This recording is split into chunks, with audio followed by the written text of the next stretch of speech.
You will notice after uploading a configuration profile for a host that the state of the profile is verifying once it has been delivered to the host. This is because Fleet does an extra step until the profile reaches the final state, which is verified.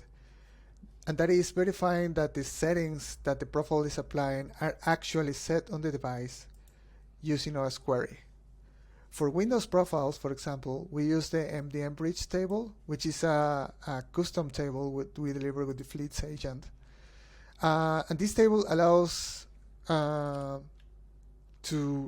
issue MDM get commands using osquery, which is very exciting because then Fleet can parse your configuration profile, record all the settings, the desired state of all the settings you are setting there, and then issue get commands for each one of those settings and validate that the state of the device is actually the state you want the device to be in.